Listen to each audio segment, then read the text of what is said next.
Well, good afternoon, everybody. I am Pastor Mark Tede, and I am really honored to be the pastor here at St. John's Lutheran Church and to work with Peder, Flaten, and Ann, and so many others every day. And you are about to hear some remarkably talented people blow the dust out of this organ. And I'm very excited to share this with all of you. Thank you very much for coming to this event. This TV monitor here is about a 7-second lag between, but it's being streamed and recorded by Matthew upstairs in our balcony. And we have that there because the camera up there will also show the feet and the hands of the organist. So we just thought there's a lot more to playing the organ than when you play the piano. And so we thought that would be kind of a fun thing to see. Just know that when they are done, that'll play for a little bit extra. And there's nothing we can do about that, but just know that. But it's a fun visual to see. And if you would like to come forward and sit closer so you can see that, you're welcome to do that. It's not a church service, so you don't have to sit in the back. Glad you are here. I don't want to make anything. Oh, one quick more announcement. And that is, we're going to slightly change a couple of the order of things going around. Nate is not going to start us off. We're going to put Nate in kind of in the middle there whenever we can get that. The men up here, they've got it figured out, so we'll follow their lead. But I just want to let you know how grateful we are that you are here and that we're going to experience this together for the rededication concert or recital in 2024. Thank you for coming.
test, test. There I am. Okay. Thank you so much for coming. This concert has actually been in a long process. We were originally going to do this in October, but since with Brian's schedule with doing everything at Augsburg, we better move it up. So we actually moved it to this weekend. And I'm glad we did that because in many ways, both of us are so busy coming up, so we've got to do this now. But what has transpired with this organ is that when I became organist about, what was it, Joyce, 13 years ago or something like that, there were just a few small problems that were occurring with it. It would just kind of do as I was holding a key down, and I was like, okay, well, I think we can try and work with this. So we had one point where we had a fan inside of the organ to cool things down because it was getting very hot. So we knew that the electronics were starting to go out. There was one specific Sunday, I believe, that the organ decided to completely die, right in mid-service. And I think it was right during a hymn, of course, and I was like, beat it to the piano, and we kept it going because they kept singing.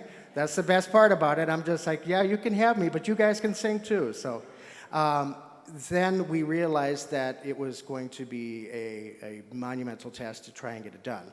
Luckily, prior to that, I had spoken with church council as well as Mark, and I said, since I'm now working for an organ firm, I do have the luxury of trying to get us in as soon as we possibly can.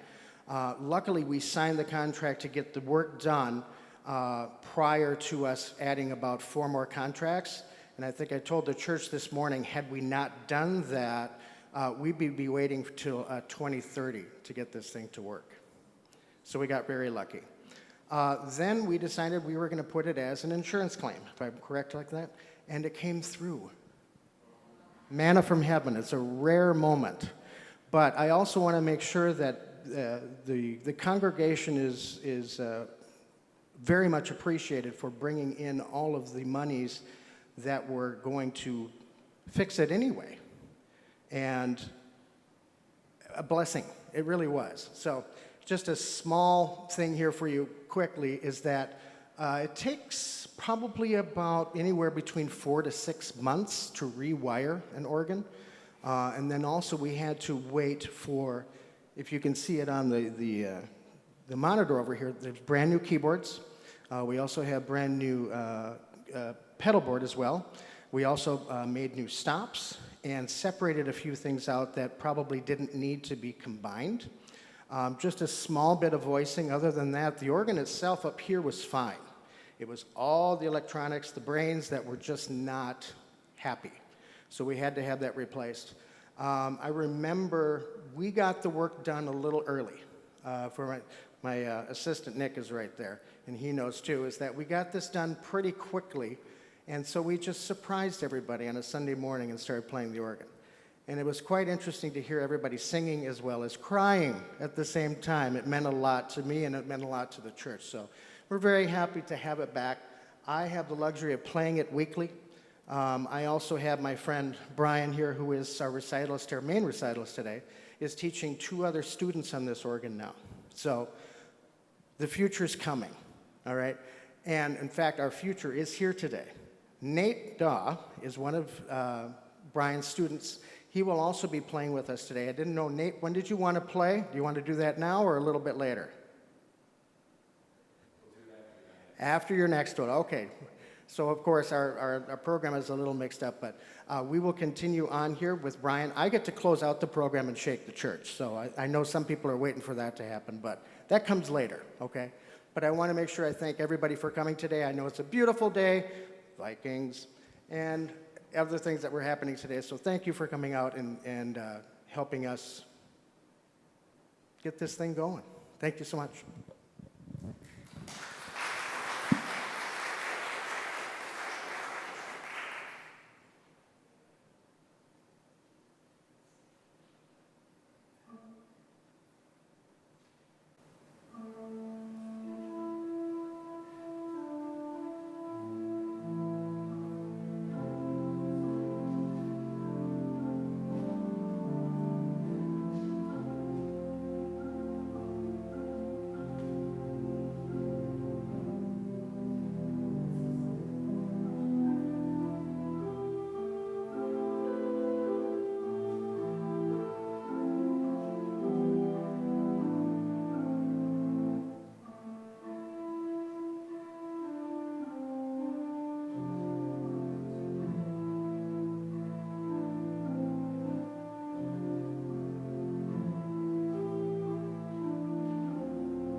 So that's Nate Dawe, and I'm Brian DeYoung, by the way, the one that Peter mentioned earlier.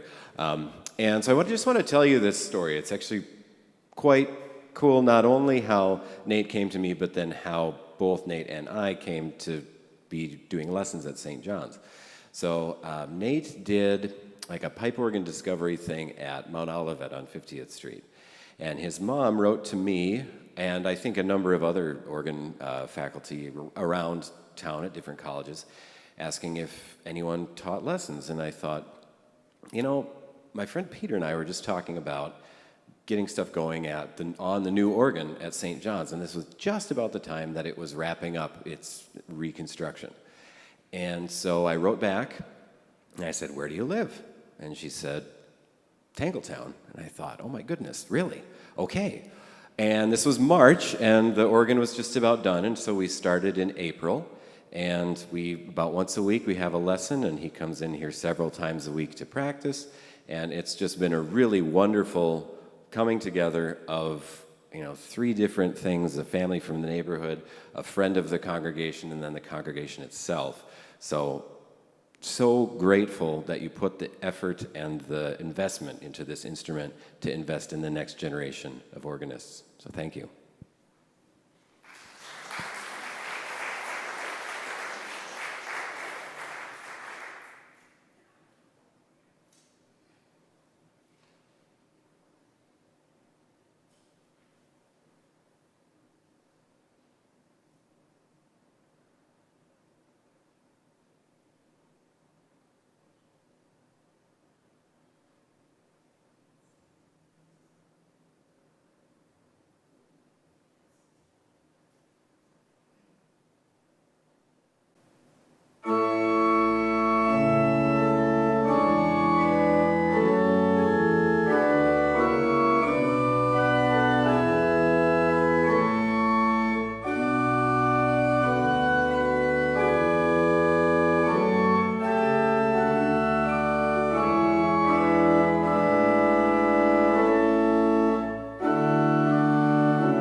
he's going to be a hard act to follow.